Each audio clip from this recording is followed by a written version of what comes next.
Sejam muito bem-vindos a mais um episódio do Benecast. E ao meu lado está aqui a flor mais bela do meu jardim, Ellen Benevides, que vai hoje aqui fazer esse podcast conosco aqui, também host desse podcast juntamente comigo. Eu sou Marcelo Benevides, advogado e CEO do escritório Marcelo Benevides Advogados. Meu nome é Ellen Viana, sou da Seguro.com e estou aqui hoje com a nossa convidada, que vocês vão gostar muito, com conteúdos excelentes sobre gestão, produtividade. O nome dela é Axane Alves, ela é psicóloga, treinadora comportamental, ela treina equipes de hotéis, de shoppings, enfim, grandes equipes. E hoje a gente vai falar bastante aqui sobre produtividade e foco. Como que a gente pode ser mais produtivo? Como que a gente pode ter mais foco aí nesse 2024? Seja muito bem-vinda, minha amiga. É um prazer receber você aqui hoje. Obrigada, Marcelo. Obrigada, Ellen. Bom estar aqui com vocês, né? Bom a gente poder falar de algo que permeia o nosso dia a dia, né?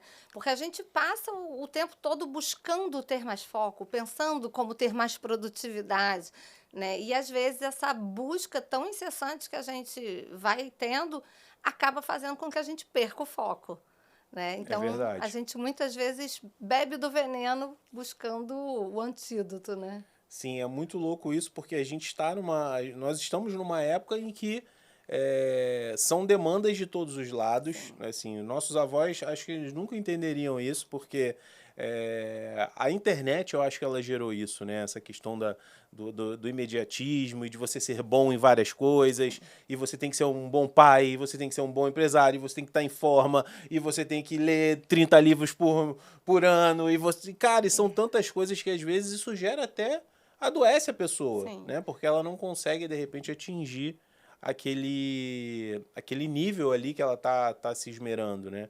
Mas, afinal, o que pode ser feito para que você tenha, a gente vai direto ao ponto, que você tenha mais, você seja mais focado, você seja mais produtivo, mas sem adoecer? É esse o problema, né? Essa questão.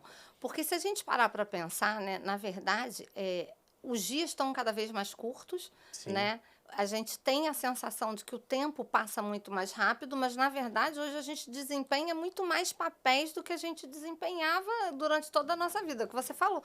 As gerações anteriores, né, elas não entenderiam como a gente vive hoje, né? Então, assim, primeira coisa que eu vejo é a gente sair desse automático. Porque o que acontece? Como a gente desenvolve tantos papéis, desempenha tantos papéis, eles já vão se tornando parte de nós. E a gente já executa todos eles de uma forma muito automática. E aí o que a gente começa a perceber é que falta um estado de presença. A gente desempenha o papel de mãe, o papel de pai, o papel de gestor, o papel de tantas outras atividades, marido, esposa, de uma forma muito automática. E trabalhar hoje, né, o nosso senso de presente, de estar aqui, no aqui e agora, é muito importante para que a gente se dê conta do que a gente está vivendo e não adoeça. Né? Hoje mesmo escrevi no LinkedIn sobre a necessidade que a gente tem de desvelar essa ignorância de nós mesmos, aonde a gente não percebe que está ultrapassando os nossos limites físicos, os nossos limites psíquicos. Tudo por quê? Porque a gente está no automático. É como se a gente vivesse o tempo todo com o corpo quente e a gente não consegue perceber que está baleado.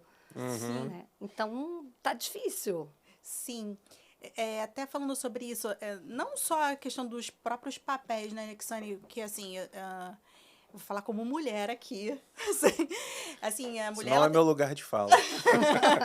A mulher tem que ser mãe, esposa, um pouco dona de casa, ainda que você tenha alguém para trabalhar ali para você, mas você tem que ali coordenar. E também, se você é empreendedora, tem o seu negócio, você também tem que administrar isso. Então, são várias funções, várias responsabilidades. Fora isso, também a questão da própria tecnologia hoje. Hoje as pessoas são imediatistas, você tem que receber uma mensagem no WhatsApp, você tem que responder imediatamente. Senão as pessoas, elas não entendem que tem isso, né? E cada vez mais também, nisso que você falou sobre a questão da presença, né? Da consciência ali, no momento presente. E isso acaba aumentando mais ainda a sensação que o tempo está passando mais rápido ainda. Exato. Né? Porque você pensa, nossa, eu vivi todo esse tempo, não parece que eu vivi esses anos, Sim. né? Então, com relação a essa questão da produtividade e essa questão da presença, tem mais alguma coisa que você acredita que seja um fator que pode ajudar a gente desempenhar o papel e também separar essa questão das redes sociais, do WhatsApp, Sabe o que é interessante, Ellen? Você pegou, né, até do ponto de vista mais até dos nossos conflitos enquanto mulheres também. O que a gente percebe é que começou-se a construir um heroísmo em cima de todas essas inúmeras demandas. É muito nobre que você acorde de madrugada para dar conta do seu dia e durma de madrugada. É muito nobre que você faça 500 coisas ao mesmo tempo. Então, o que eu percebo é que há um romantismo em torno dessa sobrecarga para que a nossa produtividade, né, ela seja notória. E aí a gente percebe o quê? Um adoecimento que automaticamente prejudica a nossa produtividade. Sim. Não sei se vocês têm essa percepção, mas tudo é prioridade. Nós temos dificuldade em distinguir, de fato, numa lista de atividades para o dia, o que realmente é prioridade. Queremos fazer todas as coisas ao mesmo tempo. Então, eu acho que a gente precisa, de certa forma, associar isso também aos nossos valores. Trazer uma reflexão, né, até para essa questão de estabelecer metas, estabelecer objetivos, se eles estão de fato alinhados aos nossos valores. Por quê? Porque quando eles estão alinhados aos meus valores, eu consigo distinguir muito mais fácil aquilo que de fato é prioridade, a minha existência, a minha carreira, a minha família, daquilo que é simplesmente um movimento social, ou daquilo que é simplesmente uma tendência das redes. Então, é muito interessante que a gente, às vezes, só vai copiando e colando as grandes metas, copiando e colando, né, os números que a gente tem que alcançar, mas a gente esquece de verificar se isso faz sentido dentro dos nossos valores, dos nossos princípios, para que, então, a gente identifique prioridade.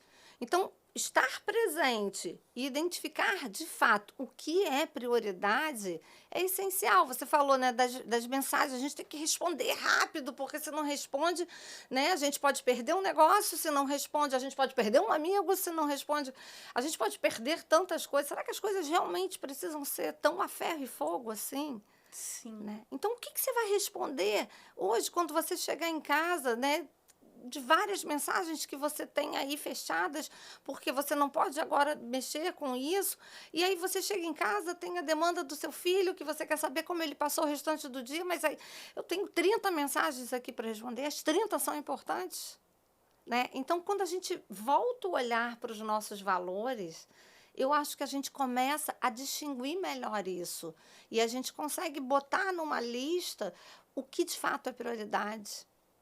Ou o que é eventualidade, o tempo que a gente perde na rede social e o dano que isso traz, não só para a questão do tempo que a gente perde, mas dos padrões que a gente acredita que tem que seguir. A pressão, né? É muito louco isso, porque se a gente pega aí, hoje a gente vê que tem várias influências, né? Tem a Virgínia agora, que parece que vai ter até outro filho, né? Você vê, a mulher é empresária, tem um monte de filho, fatura mais de 50 milhões no ano. E aí, tipo, a referência, a régua subiu muito.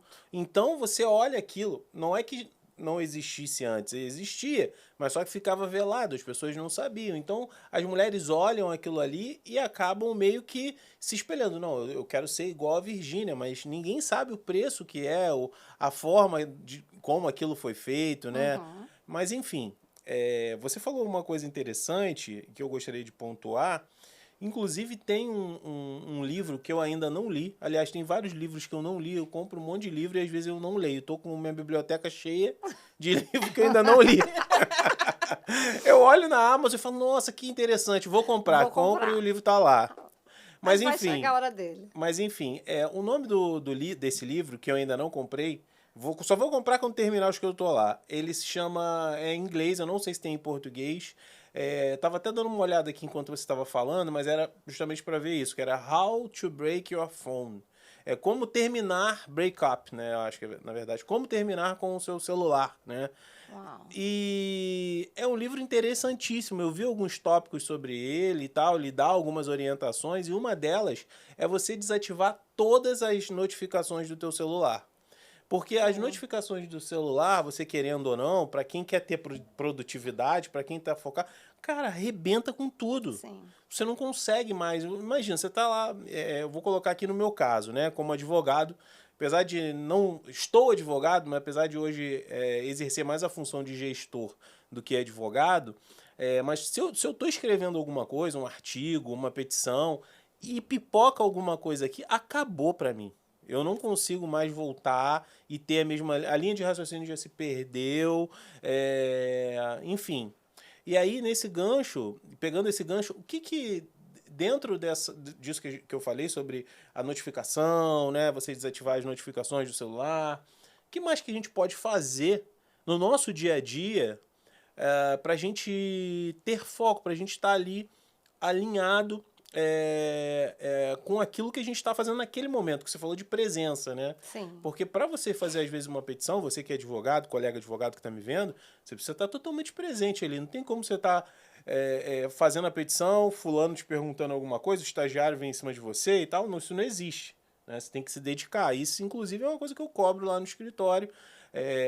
E até autorizo que eles ouçam algumas playlists que são de concentração. Uhum. Aí eu queria que você falasse um pouco sobre isso. Então, Marcelo, é interessante porque nos últimos anos, né, eu sempre fui também muito agitada de muitas atividades, fazia muitas coisas, e eu comecei a sentir o peso disso. Comecei a sentir o peso disso na minha saúde, comecei a sentir o peso disso nas minhas relações. E comecei a buscar também para mim formas de maior conexão com o que eu estou vivendo no momento, comigo mesma, com as pessoas com quem eu me relaciono. Né? E a gente tem várias questões, por exemplo, eu não durmo com o celular perto de mim. Meu celular, ele dorme numa mesinha. Essa ainda eu não consegui Cara, chegar nesse isso nível. para mim é necessário. Já tive essa indicação, mas não botei em prática. Bota, o Ellen, bota em prática. Eu durmo ele dorme no quarto, ele desperta, eu não tenho como apertar o soneca. Eu levanto na hora que ele desperta, porque senão ele vai ficar despertando a vida toda. E eu tenho um tempo de me desligar dele de pelo menos meia hora. Uhum. Até que eu coloquei ele lá na minha mesinha, que fica um pouquinho distante. Eu tenho que sair da cama para pegar ele. Uhum. Eu tenho que... Até que eu deito, até que eu tenho o hábito de usar óleos essenciais, então eu paro um minuto para poder inalar um pouco de óleo essencial, para poder trazer já um estado de quietude. Então, a mudança de estado, ela é muito importante, né? Para que a gente possa começar a mandar mensagem para o nosso cérebro de que, opa, as coisas agora vão mudar. Não precisa, Ixane, prestar atenção em tudo. Não precisa mais estar atento ao movimento de nada. É fechar os olhos e dormir. Só que nem sempre isso é tão simples. Porque nós vamos fechar os olhos e vamos lembrar das inúmeras coisas que a gente tem que fazer no outro dia. A gente vai lembrar que esqueceu de comprar o leite da criança, a mamadeira, né? A chupeta que o cachorro mordeu. Eita, é isso aí. É desse jeito. E daí para pior. E aí, uma coisa que tem me ajudado muito nessa minha busca para ter uma vida mais leve mesmo, tem sido a meditação. Trabalhar a minha respiração de uma forma consciente, de uma forma presente e de uma forma intencional. Uhum. Às vezes, no meio do meu dia, terça-feira é um dia que eu tenho de atendimento muito intenso. Então, às vezes, no meio desse dia, eu preciso ter uma pausa só para respirar de verdade. E eu paro 5 minutos, literalmente, eu coloco uma música de meditação, um som de meditação de 5 minutos e paro 5 minutos ali. Uhum. E isso é um treino. Tem dias que é dificílimo, são 5 minutos brigando com a minha mente. Uhum. Tem dia que são 5 minutos, onde 3, 2 eu consegui algum momento de silêncio interno para me conectar e voltar. Então, atividades de respiração, atividades de meditação... Mindfulness, né? Mindfulness é essencial. Uhum. Então, a gente precisa desenvolver isso. E hoje a gente tem muita facilidade para encontrar. né? Antigamente isso era privilégio de pessoas que tinham um nível financeiro que podiam pagar por isso. Hoje em dia, não só. Hoje em dia, a gente encontra muita coisa né, nos canais, a gente encontra muita coisa na rede social que pode auxiliar a gente. E é um treino. Que muitas pessoas de cara, e eu acho que eu falaria a mesma coisa tempos atrás, é que, tipo, não é para mim. Não, disso eu não dou conta. Meditar é coisa de doido, não consigo. É treino. A gente consegue tudo que a gente se propõe. E o bem-estar que a gente vai passando a ter com aquilo é tão grande que, de fato, os resultados mudam. De fato, o sentido muda. Sabe, uma outra questão é a gente perceber como que no meio da nossa rotina a gente também pode parar e fazer alguma coisa legal. Né? Ontem eu tive um dia intenso de muito trabalho. Ontem eu estava no corporativo, treinando líderes, treinando gestores. Foi intenso. Eu cheguei em casa, pensei, gente, aquele calorão daqui do Rio de Janeiro. Eu falei, gente, tudo que eu preciso é de um açaí gelado. Sabe? E sair de casa com a minha filha para tomar um açaí gelado num momento de conversa dela me contando o que fez, do que não fez. E, de preferência, com o celular na bolsa. Porque as pessoas não vão morrer por aquela hora que você não os respondeu. Vai fazer toda a diferença. E aí eu volto para casa, inicio um novo ciclo, começo a fazer os meus atendimentos da noite, começo a escrever algum projeto que eu preciso preparar, começo alguma análise, mas com uma energia diferente. Então, essa quebra de estado, ela faz todo sentido para que a nossa energia ela possa ser renovada, a nossa energia vital, né? Energia de vida, Sim. que vai baixando, né? Ao longo do dia, ao longo da semana. Sim. Eu vejo também que isso que você está falando também faz muito sentido para mim, porque essa questão da produtividade, eu acho que assim, não tem uma formulazinha pronta de você, o que vai ser feito que você vai ser mais produtivo, mas sim se você olhar para si, Isso aí. né? E ver aquilo que você falou de ver o que é prioridade para os seus valores, o que faz sentido, porque cada um é diferente e o que faz sentido naquele teu momento de vida, naquela... Isso aí. Né? Eu, por exemplo, com um bebê, tendo que administrar também minha corretora, minha casa, ter tempo para o meu filho, que é pequeno, que eu também não posso ficar, né, tanto tempo. Então, assim, são muitas cobranças. E eu percebo que eu sou muito menos produtiva quando eu tô me autocobrando muito mais, porque tá muito mais na mente do que propriamente do que eu tenho para fazer. Isso aí. Normalmente é muito mais, né? Sim, psiquicamente eu já tô cansadíssima da minha autocobrança, das coisas que eu tenho que dar conta ali, das minhas preocupações, né? Então, se a gente parar um pouco para olhar para si, sobre as nossas prioridades, realmente faz muito sentido. E com generosidade, né, Ellen? Com empatia. Sim, com né? empatia. Ontem foi interessante, eu tive 2 sessões específicas, né, dentro dessa empresa, e com 2 mulheres que são extremamente, né, perfeccionistas, que se cobram muito, que querem fazer o melhor, e são extremamente competentes. E com as 2, foram sessões diferentes, elas trouxeram demandas muito semelhantes, e o que eu trouxe para elas foi exatamente uma coisa. Excelência não é perfeição. E a gente, muitas vezes, né, atrela a excelência à perfeição e entra nesse nível de autocobrança que machuca a gente. Que faz com que a gente se frustre o tempo todo, porque a gente coloca um nível inalcançável. Inalcançável. E não porque você não seja competente, inalcançável porque você é humana. É sangue que corre aqui. Então, poder perceber ao longo do seu dia, ao longo da sua vida, né, como que você pode ser excelente, mas de uma maneira saudável, gera vida. Né? Outro dia, no encontro lá de protagonistas, né, fechando o ano, eu fiz uma dinâmica com elas de quebrar os pratos. Porque a gente vive esse romantismo de eu equilibro todos os pratos, e eu quero dizer a você, mulher, não equilibre. Não precisa equilibrar. Tem prato que a gente segura que a gente não quer segurar. Então, aprender a dizer não é necessário. Qual prato que a gente, de repente, está segurando que a gente não quer, gente, segurar? E a gente está ali, né? Porque eu equilibro pratos. E você se torna tão nobre, né? Como a Ellen equilibra bem. E a Ellen está arrasada, está cansada, está exausta. Não precisa equilibrar. Né? Então, a gente entender o que eu quero equilibrar nesse momento. Faz sentido continuar segurando essa pilha de pratos?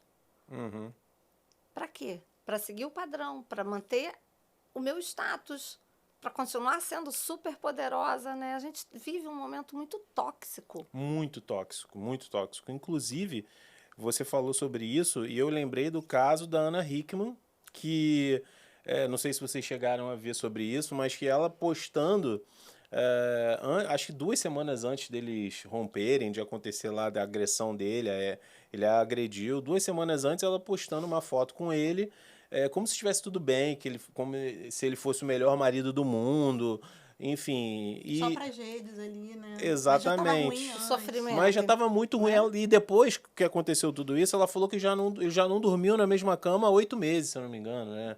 Me corrijam se eu estiver errado, tá? Bota nos comentários. Mas foi uma coisa assim.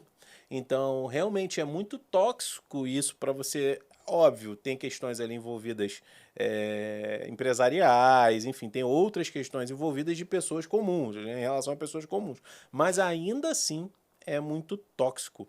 É uma coisa que acaba sendo um mundo falso, né? Sim. As pessoas não é real. Então, assim, quem só vê palco não sabe como são os bastidores, né? Não, e interessante quando você fala isso, né?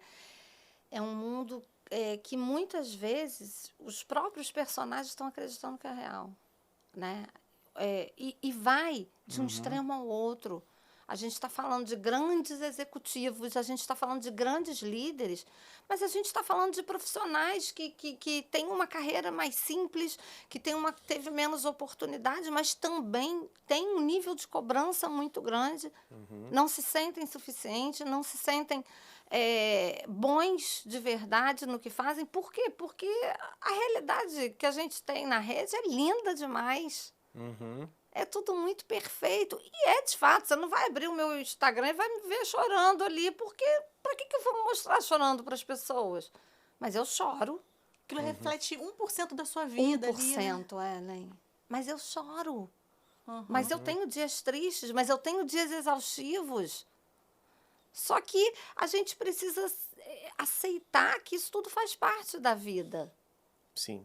Os resultados são mais do que os números, né? Porque às vezes a gente alcança os números, a produtividade está super em alta, mas o meu prazer, a minha satisfação por aquela determinada situação da minha vida está no chão, seja de um relacionamento, seja de uma carreira onde, né, eu sou muito bem-sucedida, mas não tenho mais prazer, levanto na dor todos os dias, né? Aquela coisa de calço a meia, desesperado para sair daquela vida. E não tem dinheiro que pague, né? Não tem sucesso que pague. Não tem, não tem.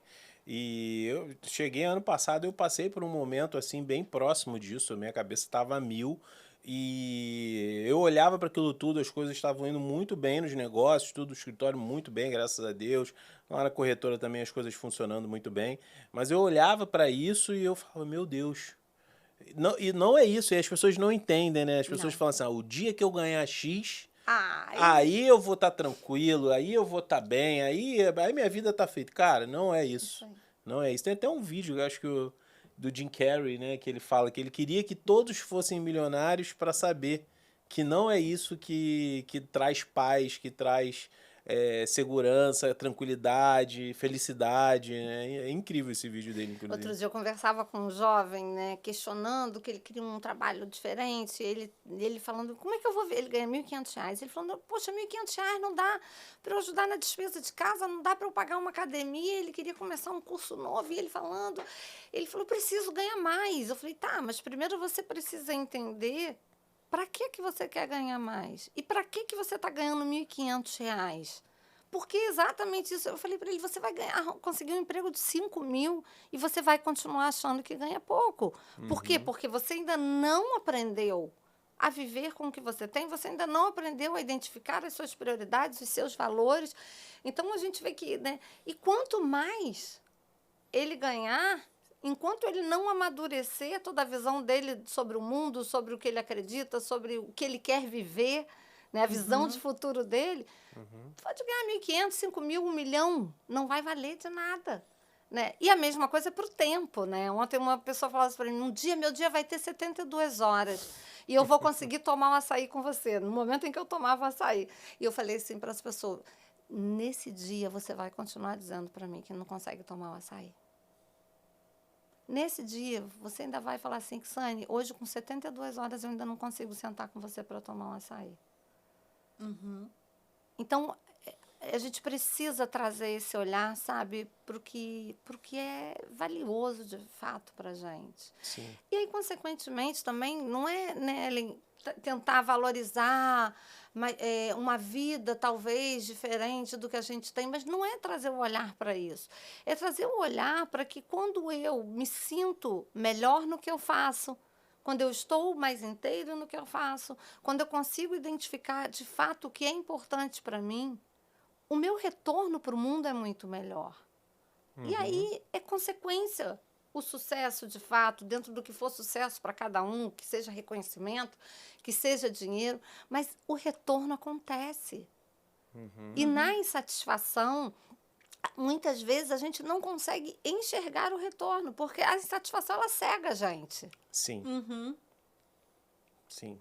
Parece que a gente está dando o nosso máximo naquela situação, mas nunca é o suficiente. Nunca é. Parece que nunca é o suficiente. É uma autocobrança tão pesada. Às vezes você fez até um ótimo trabalho, mas você tem uma autocobrança tão pesada. Ah, não, porque eu sou perfeccionista. Não, você é masoquista. Né? É isso aí. Você não é perfeccionista. Porque você fez, às vezes você fez um ótimo trabalho, a pessoa, não, mas não foi bom o suficiente. Isso aí acho que tá ligado até traumas, talvez, de infância, né? Enfim, não sei. Mas isso é muito interessante, porque outra coisa que eu queria falar, aproveitando, pegando esse gancho também, a gente falou de metas aqui no início, né? De copia e cola de metas, isso ficou na minha cabeça, né? Então a gente vê, às vezes, nos podcasts aí Cuidado, podcast é um negócio meio perigoso. A gente vê nos podcasts aí da vida... Ah, não, porque eu vou fazer exercício 300 dias no ano, vou ler tantos livros, vou correr uma meia maratona, E aquilo que você falou me pegou, ficou na minha mente que a gente precisa criar metas que sejam metas relacionadas a nós mesmos, né? Às nossas necessidades, né? Ah, eu quero estar mais com meu filho, né? Eu quero continuar ganhando dinheiro? Quero, mas eu quero que seja uma coisa mais leve, né? Eu quero poder me tratar melhor. Então, assim, são metas que é difícil até da gente mensurar isso em números, né? Como que eu me trato melhor, né? Como que eu sou mais empático comigo durante esse 2024, né? É trazer essa reflexão, né, para um lado mais subjetivo, porque isso foi exatamente uma vivência que eu tive muito esse ano, né? Eu parei, né, na verdade, no final do ano passado, eu falei, qual vai ser o planejamento que eu vou fazer para mim para 2024? Eu estou fazendo algumas mudanças de rota, eu estou fazendo algumas mudanças de visão, o que eu vou traçar? E é exatamente isso, né? Todo ano, eu acho que 80% das pessoas, né, a gente coloca lá, né, atividade física tantas vezes na semana, ler tantos livros, fazer mais isso, fazer mais... Aí a gente faz aquela lista de supermercado que se perde no decorrer dos meses. E por que se perde? Porque não tem sentido. Então, exatamente, se hoje eu estou buscando uma vida mais leve, o que vai me levar para uma vida mais leve? Trabalhar menos horas. Mas como trabalhar menos horas se eu quero ganhar mais dinheiro? Mas então eu preciso agregar mais valor ao meu trabalho. O que eu posso fazer para agregar valor ao meu trabalho para que eu trabalhe menos horas e ganhe mais? A mesma coisa da minha saúde, né? Eu preciso fazer uma atividade física, sim, porque eu quero ter um corpo bonito, porque eu quero me sentir bem comigo, mas porque eu quero viver. Mas eu não tenho tempo para academia. E aí, de repente, um mal nos acomete, a gente passa 15 dias internado no hospital. E teve tempo para ficar 15 dias no hospital. Precisou ter. Exatamente. Então, Marcelo, quando a gente para fazer uma análise mais subjetiva do que a gente quer para o nosso ano, a gente começa a esmiuçar metas tangíveis, só que muito mais exclusivas, muito mais particulares. Porque é o que a Ellen falou. O que um quer não tem a ver com o que o outro precisa. Então, a Ellen hoje tem uma necessidade que, apesar de ser a flor mais bonita do seu jardim, é diferente da sua. Sim. Dentre outras necessidades que vocês têm juntos, que vocês têm construído juntos. Mas ela precisa olhar que, de repente, ela não vai querer comprar todos os livros que você comprou. E tá tudo bem. Ela vai querer investir de outra forma. Mas é entender o que é importante para ela. Não, mas ler é importante. Então, eu também tenho que comprar tantos livros quanto o Marcelo. E não necessariamente é isso que vai ser o mais importante para ela. Ela vai ler um livro a cada 6 meses. E é o que faz sentido para ela. Não é para bater um número, né? Mas é para que esse número possa trazer transformação para ela e para as pessoas que estão em volta dela. Até porque um livro pode trazer uma transformação tão grande que se eu lesse 10 livros não estaria... Não faria diferença. Exatamente. Exatamente. A gente tava falando sobre essa questão, né? Por exemplo, até pegando um gancho do que você falou no início, sobre de estabelecer o que é prioridade, o que não é. Eu tenho falando de mim, né? Eu tenho muita dificuldade porque... E o que me frustra muito é que eu tenho toda uma... Na minha mente, eu tenho toda uma programação do que tenho naquele dia. E as coisas me atravessam. E aí eu vou o tempo todo. No final, eu fiz 20% do que eu imaginei que eu iria fazer naquele... Que era importante, já tinha estabelecido na minha mente. E isso me frustra muito. Imagino. Aí chega no final do dia, eu falei, gente... Mas aquilo que eu estava fazendo também era importante, porque me atravessou. E essa programação interna, quando você faz e ela não é cumprida, traz uma frustração muito grande, né? Eu não sei se muitas pessoas aqui passam por isso. Esse é o meu... Eu acredito que sim, tá? Né? Eu acho que você está falando de algo que é muito comum, sim, sabe? E aí a gente precisa começar a criar o exercício de fazer listas menores. Fazer programações mais curtas, para que a gente alcance dentro do possível, né? Trazer sempre o smart, né? É alcançável isso? Mensurável. Né? Como eu vou dar conta de tudo isso que eu coloquei aqui? Mas é o que você falou, Ixane, tudo é importante. Eu tenho atividades com o João Marcelo, eu tenho atividades da empresa, eu tenho atividades disso, né? E eu não consegui fazer. E no meio do dia, muitas coisas foram te atropelando, porque as eventualidades vão acontecendo. Então, talvez construir listas menores, programações menores no seu dia a dia, possa te dar um sentimento maior de realização e fazer com que você se sinta mais produtiva e automaticamente isso muda o seu estado emocional. Né? Aquilo que eu falo, né, da motivação, da disciplina, né? Eu não espero que a motivação venha a mim, mas quando eu consigo realizar o que é importante para mim, aquilo toma conta de mim de tal maneira que, uau, eu vou conseguir amanhã fazer de novo. Mas a motivação foi por conta do resultado. Só que se eu crio a expectativa ou eu me programo para um resultado que está muitas vezes... Porque, na maior parte das vezes, está muito acima do que a gente dá conta humanamente de fazer, a gente vai se frustrar. Então, talvez trabalhar, né, com planejamentos mais curtos. Isso pode te ajudar. Sabe, essa semana, uma paciente minha, ela mora na Suíça e ela está começando a faculdade, né, é um estilo muito diferente do nosso estilo aqui, e ela falando para mim, né, como que ela está tendo dificuldades para estudar, porque eles param um período, por exemplo, acho que param um mês, só que eles não estão de férias, eles voltam e já são as provas. Então, ela está em casa, mas ela não está de férias, e ela não consegue estudar. E a gente trabalhando como que ela poderia manter a rotina, ela também tem um transtorno de TDAH também que dificulta ainda mais, mas que está sendo trabalhada, que está sendo tratada. E aí a gente está trabalhando com metas curtas de estudo para ela, cronogramas curtos. E a gente pode trazer isso para a nossa vida, sabe? É como se a gente tivesse que administrar também as nossas finanças com pouco recurso. E aí a gente vai no mercado e compra tudo o que precisa para o mês. Só que a gente ainda tem que pagar a conta de luz, a conta de gás. Então, será que se eu, talvez, fizer compras mais curtas, mais necessárias? Não sei, criar formas mais curtas onde eu tenho mais possibilidades de reverter do que quando eu tenho uma lista muito grande ou uma expectativa de fazer algo muito grande.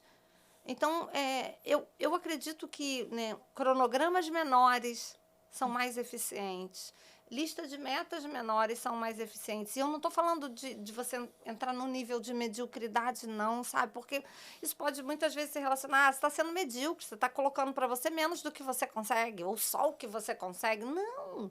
Vamos trabalhar com realidade. E a partir daquela concretização, daquela realização, isso muda teu estado emocional. Aham. Você vai com outro gás no outro Sim. dia, não é?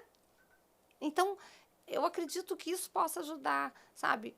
Listas pequenas, cronogramas pequenos, planejamentos mais curtos, que não quer dizer que não serão importantes. Uhum. Muito legal. E uma coisa que você falou também, eu queria pontuar, eu faço exercício físico, tenho me forçado a fazer pelo menos 5 vezes na semana, justamente por isso, eu quero chegar com 80 anos e poder levantar do vaso sozinho, não precisar de ninguém para me levantar do vaso, entendeu? Aliás, eu quero chegar a 90 anos, 95, 100 anos, eu não sei. Hoje as pessoas estão vivendo mais, né? Sim. Mas eu quero chegar lá com qualidade de vida, pensando tudo direitinho, né? Tudo em ordem na minha cabeça, eu sendo independente, que eu acho que isso, para mim, é um dos motivadores. Óbvio que a parte estética também motiva, mas essa questão do exercício físico é super importante para isso. E, inclusive, na minha percepção, né? Aí você me corrija se eu estiver errado, o exercício físico, ele me deixa mais apto quando eu pratico, para exercer as minhas atividades intelectuais, né? De criação, de supervisão, de gestão, de tudo, né? Sim. De tudo. Absurdamente, Marcelo. Por isso que a gente precisa olhar para o exercício físico, né, com um olhar muito mais especial, sabe? Eu, por exemplo, no último ano, que foi um ano extremamente difícil, todas as desculpas do mundo eu tive para não ter assiduidade nas minhas atividades. E eu senti isso diretamente nos meus resultados. Caramba. Porque se eu não estava fazendo, porque eu não tinha tempo, de tão cansada que eu estava, de tão atarefada, mais cansada eu ficava ainda. Uhum. Então, quando a gente consegue fazer esse movimento, né, esse olhar para o corpo de uma forma realmente técnica, precisa, não tem jeito, é necessário, né?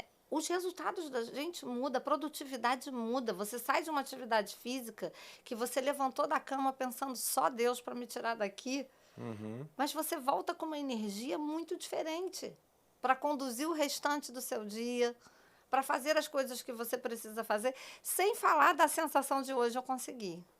Como é bom, gente, quando a gente consegue uma coisa que a gente sabe que, para mim, acordar às 6h15 da manhã para poder treinar é muito difícil. Tá pago.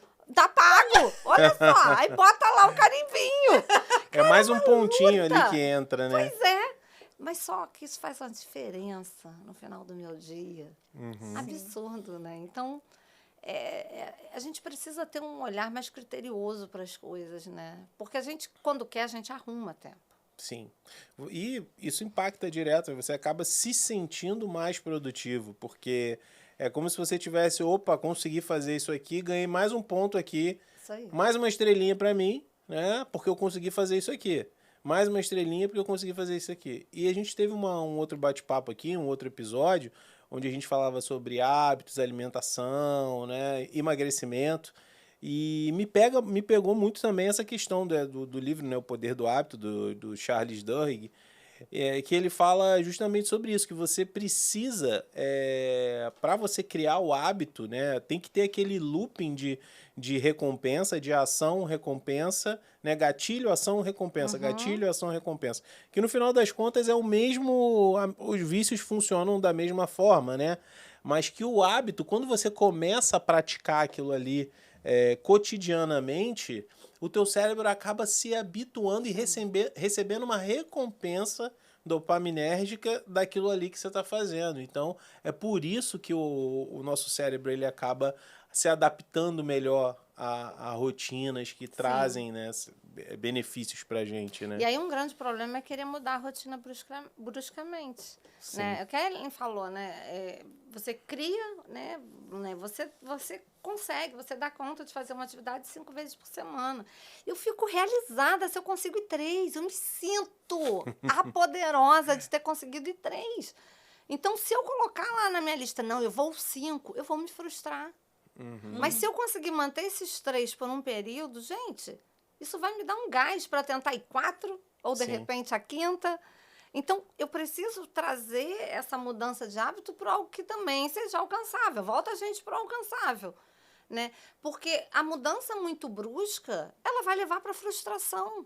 Eu não li livro nenhum em 2023. 2024, eu quero ler um livro por mês. Não está congruente. Não bate a conta. Você pode até conseguir, porque você consegue o que você quiser. Mas vamos começar devagar? Vamos lá, 5 páginas por dia.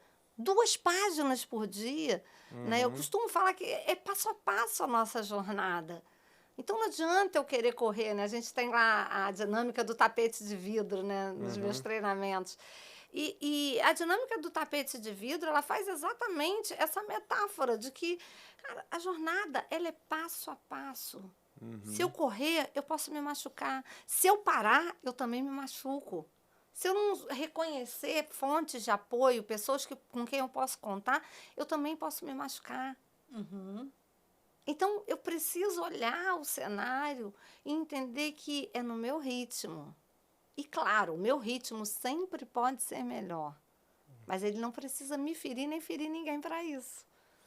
Agora eu fiquei curioso. Como é que é essa dinâmica aí do tapete de vidro aí? Explica para a galera que está assistindo. Então, a dinâmica do tapete de vidro é uma experiência linda, é uma vivência do treinamento de alto impacto comportamental, onde nós caminhamos sobre cacos de vidro, de forma segura, de forma consciente, trazendo significados novos para a nossa vida, entendendo que esse passo a passo, ele acontece até mesmo onde a gente acha risco, onde a gente acha perigo, mas que as coisas feitas de uma maneira consciente, de uma maneira responsável, com os recursos que a gente precisa, elas levam a gente para um objetivo final grandioso, elas levam a gente para a realização de um sonho.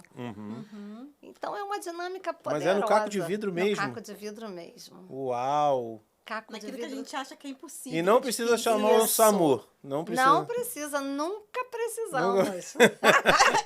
É tranquilo. Tranquilo. Eu tenho o pé um pouco casculento, então de repente para mim vai ser mais fácil. Mas é lindo. Né? Né, eu tive a oportunidade de viver isso. No ano de 2023, nós fizemos muitos treinamentos onde a gente teve a dinâmica do caco de vidro, né? E eu pude colocar pessoas mais importantes da minha vida para caminhar no vidro com toda a segurança, como colocar pessoas que estavam chegando ali para mim pela primeira vez. Então, Muito é uma dinâmica segura, mas também transformadora. E é uma quebra de crença, né? É uma quebra de crença. Porque você vê, eu mesmo aqui agora brinquei, né? Falei, não vai cortar o pé, não vai precisar chamar o SAMU. É porque quando a gente pensa em caco de vidro, né? Vou caminhar no caco de vidro. Vai caminhar. Vou cortar meu pé, mas isso é uma crença. É uma crença. Muito legal, muito legal, muito legal. Agora, uma coisa que eu tenho visto muito também na internet, as pessoas falando, né? Isso aí, tem vários debates sobre isso, que é o seguinte, é motivação e disciplina. Você tem que focar na disciplina, porque só motivação não vai te levar a lugar nenhum. Eu sei que a motivação, na verdade, é como se fosse para mim, né? É como se fosse um músculo. Você precisa exercitar todo dia para você estar sempre motivado. Mas é difícil você estar motivado todos os dias. Ao mesmo tempo que a disciplina sem motivação, como que eu vou ser disciplinado se eu não tenho uma motivação?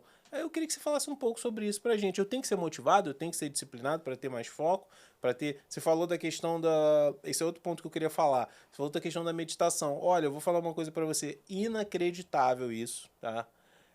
Quando eu comecei a meditar com uma maior regularidade, né? Você sabe disso que eu já te falei. Quando eu tive uma perseverança ali na meditação, e foi durante a pandemia, tá? Eu mudei. E isso cientificamente, eu vou falar, o Marcelo tá vindo com esse papo de maluco aí, de coach.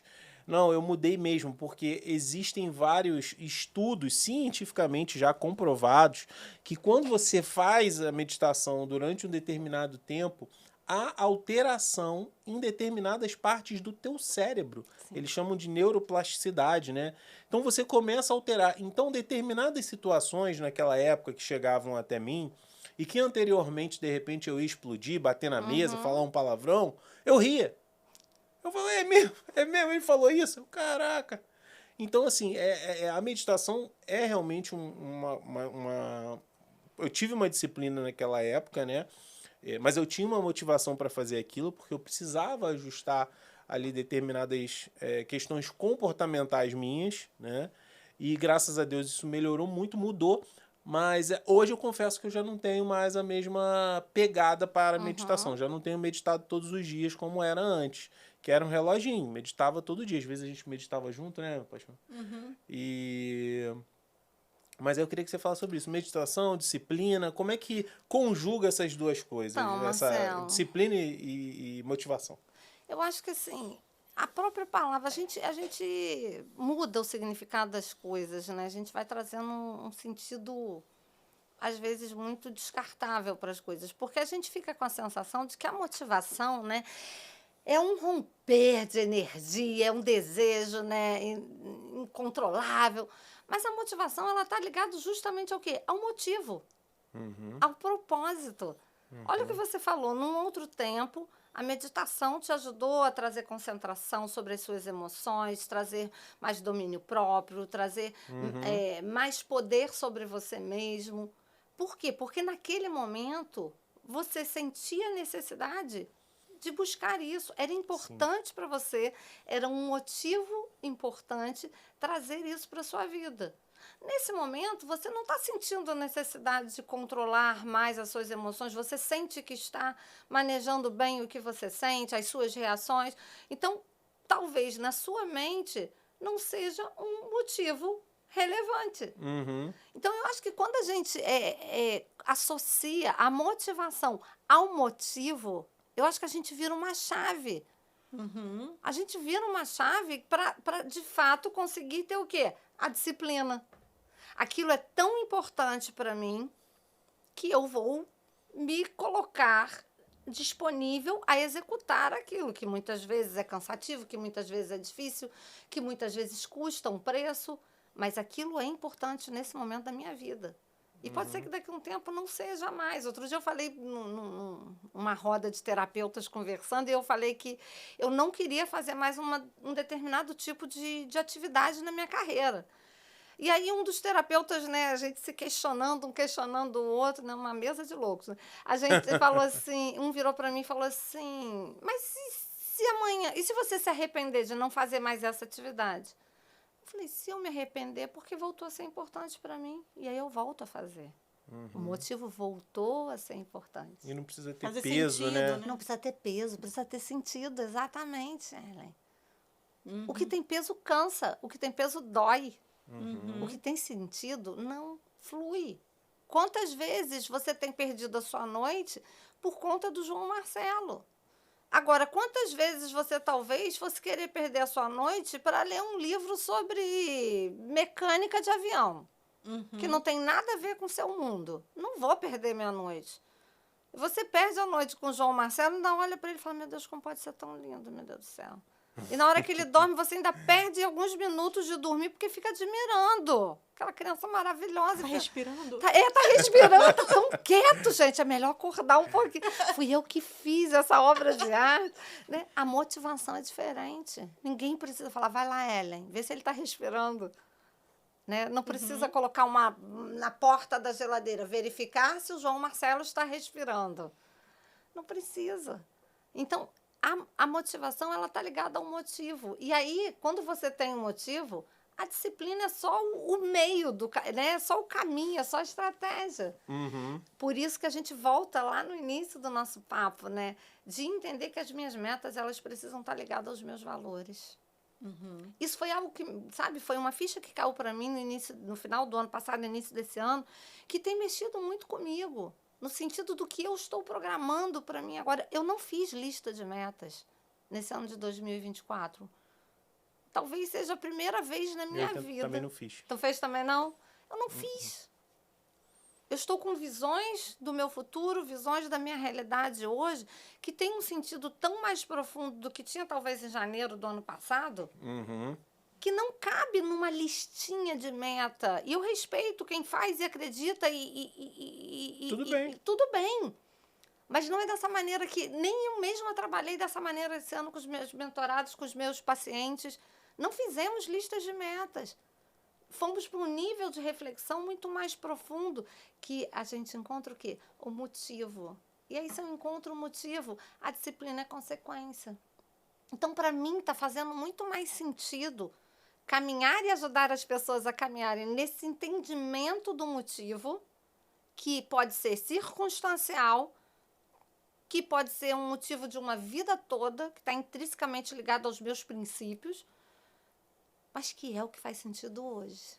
Não sei se eu te respondi, mas acho que por esse caminho fica mais leve. Você falou uma coisa sobre o motivo, né? Que o motivo é a chama que fica ali, né?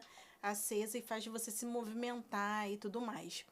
Eu acho que você deve saber, eu tenho um problema com ansiedade, né? Eu sou uma pessoa ansiosa. E muitas vezes eu identifico coisas que são situações que me deixam ansiosa, mas muitas vezes eu aparecem coisas no meu dia a dia, na minha vida, na minha rotina, que eu volto a funcionar da maneira que me deixa mais ansiosa ainda. E eu acho que tem a ver muito mais com o modo de funcionamento e também a falta de constância e reconhecimento ali naquele momento que as coisas estão acontecendo, que me faz não lembrar da motivação e do motivo, né? Enfim, eu acho que muitas pessoas devem passar por isso, né? Então, assim, conversando aqui com você sobre essa questão do motivo, né? Sempre tá isso em mente para lembrar e voltar para a rota, né? Isso. Que a gente deve seguir.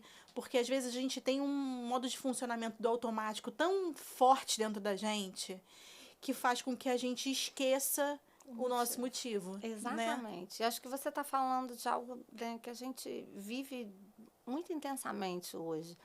E aí, qual a fórmula mágica? Não tem fórmula mágica, mas o que fazer? Desacelerar. Parar. Sabe? A gente quer fazer, porque tem que fazer, porque se eu não fizer, ninguém vai fazer. Para. Você não controla todas as coisas. E isso vai te frustrar muito mais se você continuar brigando com isso.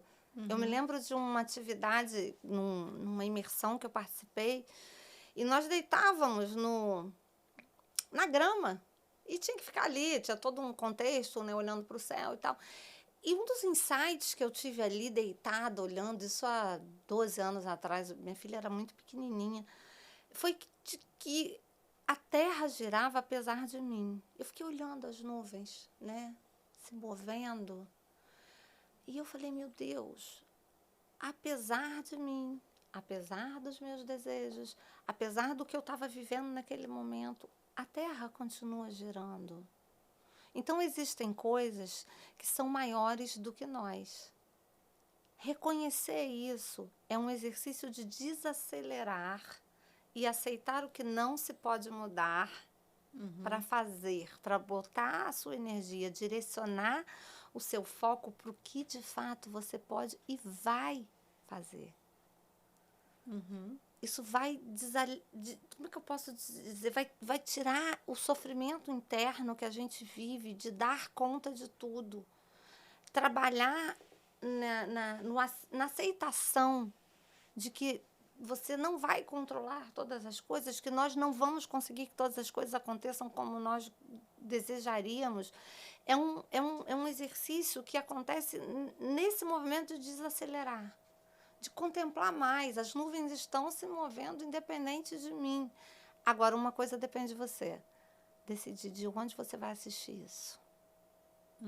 Quando eu assisto deitada, as nuvens se movendo, eu estou confortável. Quando eu assisto em pé, meu pescoço dói. Quando eu assisto com o sol dos meus olhos, eu não vejo muito bem. Então, é escolher de onde a gente vai assistir, da posição que a gente vai assistir. Porque a vida é posicionamento. E a gente precisa experimentar novas posições. Porque é o que você falou, né? O próprio sentimento, a própria emoção da ansiedade gera em você mais ansiedade para realizar o que você precisa realizar. Eles vão se retroalimentando. Ao ponto de, muitas vezes, nós nem percebemos mais o motivo.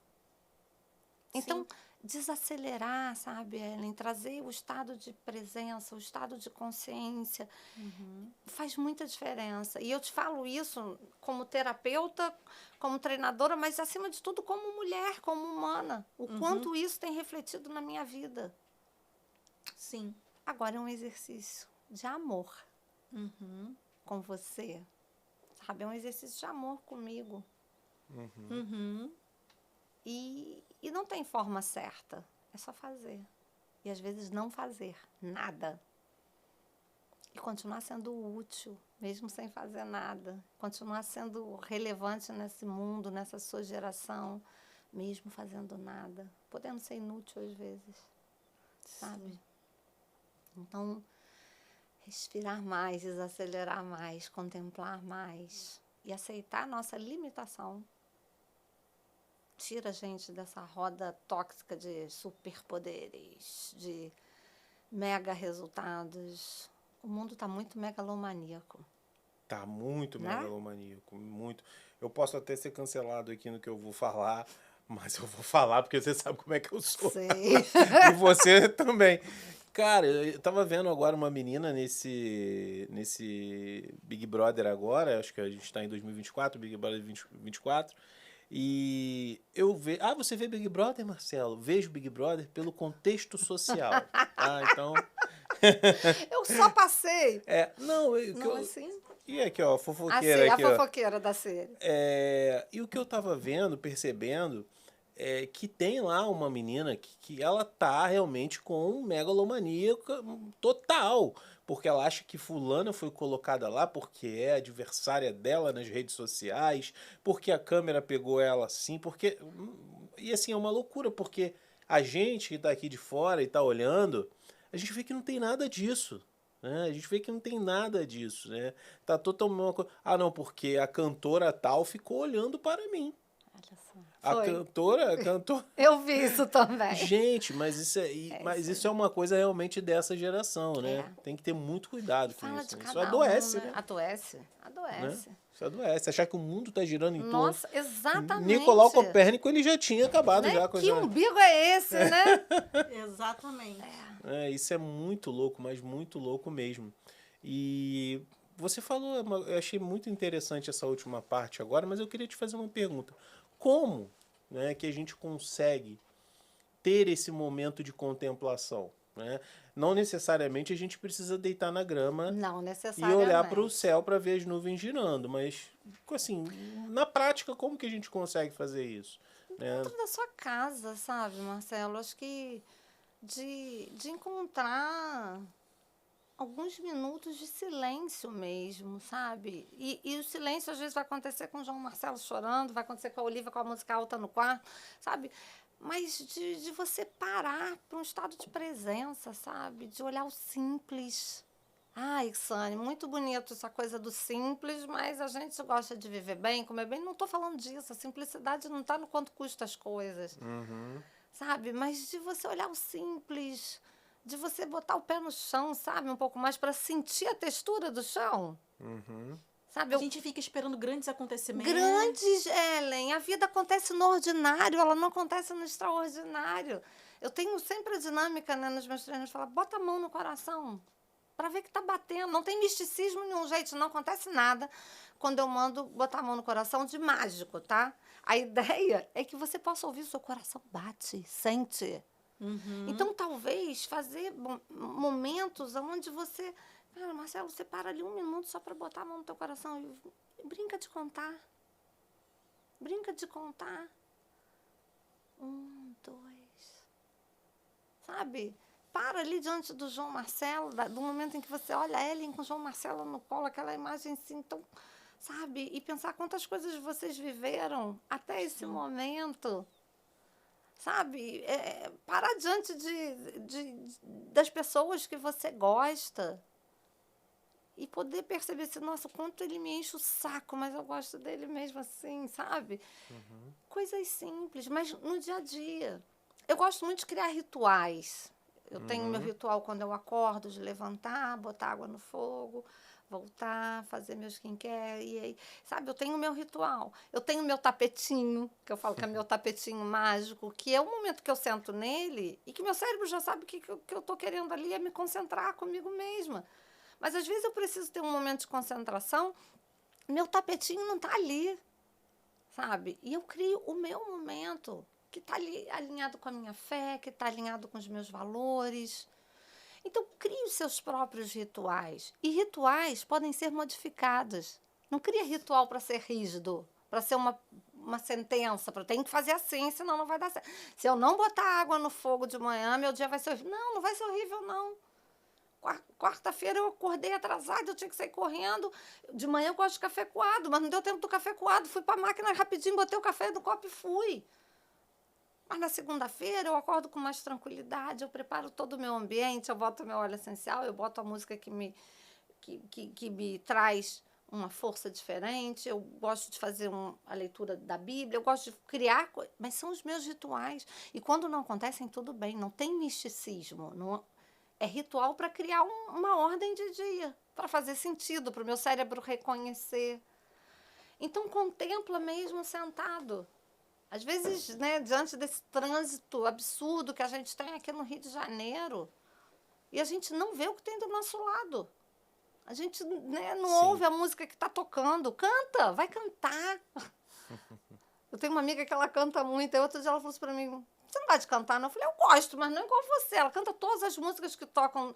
E eu fico impressionada como ela sabe todas as letras. Aí, às vezes, a gente está no carro assim, quieto, eu falo, canta, amiga. Aí ela já ri. Porque, sabe, é encontrar graça no ordinário. O que a Ellen falou no simples. Sim. Sabe? E acho que, principalmente, a gente identificar o momento certo, né?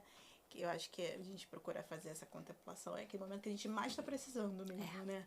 Às vezes que a gente está naquela situação que a gente menos quer fazer e é o menos que a gente mais precisa. Exatamente. Né? É igual o dia de terapia, né? Que você fala, ai, hoje eu não tenho nada para falar, não tô querendo ir. É o dia que a terapia mais rende, não é? Quando chega para mim assim, hoje eu nem tinha muito o que falar, quase eu desmarquei. Falei, e é hoje? É o dia que mais rende, porque é o dia que a gente mais tem necessidade. Exatamente. Sair da Matrix, né? Você estava falando isso, eu estava pensando nisso. Sair da Matrix. Às vezes a gente está muito dentro da bolha ali, a gente não está conseguindo ver o que está acontecendo do lado de fora. Sair da Matrix. E a gente vai passando isso para todo mundo, né? Para os nossos filhos. Sim. Né? Sim. Você também é terapeuta, né? Sou. E assim, é legal porque assim, a gente fala sobre essa questão. Ainda existe muita... Você acha que existe muito preconceito? Existe, ainda existe. Né? Eu acho que eu faço terapia. Infelizmente. Mas eu acho maravilhoso. É muito bom. É um cuidado, né? Sim. Eu mudei tanto depois de... Olha, eu tenho muito que mudar ainda, mas... Sim, Eu você É um mudei. divisor de águas. Pra mim foi um divisor de águas. É muito bom, gente. É um cuidado com a nossa alma, né? A gente está indo Janeiro Branco, né? Falando de saúde mental, né? É um cuidado com a vida. A gente cuida, né? É um investimento. É um investimento. Você cuida do coração, você vai para o cardiologista, você vai, né? A gente cuida. E aqui dentro, Sim. né? O que a gente faz com o que está aqui dentro? Né? Então, a terapia, ela é cura. Sim. É cura. Necessário. Eu amo, sou apaixonada. Dizem, tem uma piadinha que as pessoas ficam falando, né? A gente faz terapia para lidar com as pessoas que precisam. Isso aí. Precisavam fazer e não precisavam fazem. fazer e não fazem. Exatamente. E aí, como a maior parte não faz, a Exatamente. minoria paga por isso. Gente, é nesse clima aqui, Ai. maravilhoso, Muito bom. que a gente hoje está chegando ao fim aqui do nosso... Passamos até um pouquinho do tempo, mas eu queria primeiro, cara, externar a minha total gratidão, não só por você ter vindo aqui hoje, mas pela sua amizade, por tudo que a gente construiu juntos aí nesses anos. Muito obrigado pela sua presença também aqui, que foi maravilhoso. Eu sabia que ia ser. Eu sabia que ia ser top, né? Sim, a gente E fica com a você? sensação de que poxa, mais uma hora, né? Não Mais fica um pouquinho, assim, né? Muito gostoso. Obrigada, gente. É lindo Imagina. ver, né, vocês juntos, né? Cara, vocês estão levando vida, vocês estão levando valores para outras pessoas. E é esse o sentido. É esse o motivo, né? Então, a Sim. gente não pode perder essa coisa de acreditar que, né, quando a gente brincou que antes de começar, você vê a luz no fim do túnel? Ah, eu vejo a luz no fim do túnel, sim, sabe? E são pessoas como vocês que fazem, que estão segurando, sabe, a gambiarra dessa luz. Sim. São pessoas assim. Ai, que lindo. Ah, Foi obrigado. ótimo. Me fala suas redes... A gente Isso, fala- suas redes sim. sociais, que depois a Luísa vai Vamos colocar lá. aí passando na tela. É, o Instagram, Ixane, pra lá, né? Ixane Alves, né? E o meu LinkedIn é Ixane Alves também. Com esse nome criativo, você só vai achar Ixane Alves na Ixane Alves. Essa história é para outro podcast. Boa, entendeu? boa, boa. Mas é isso, né? Trabalhar com gente, trabalhar com vidas é um privilégio, um desafio, mas é um privilégio. E gratidão por estar aqui com vocês. Obrigada. Obrigada, a gente que Legal, agradece. A gente que agradece. Pessoal, muito obrigado pela audiência de vocês. Espero que vocês tenham gostado de mais um episódio aqui do BNCast. E a gente se vê no próximo episódio. Um abraço e até lá.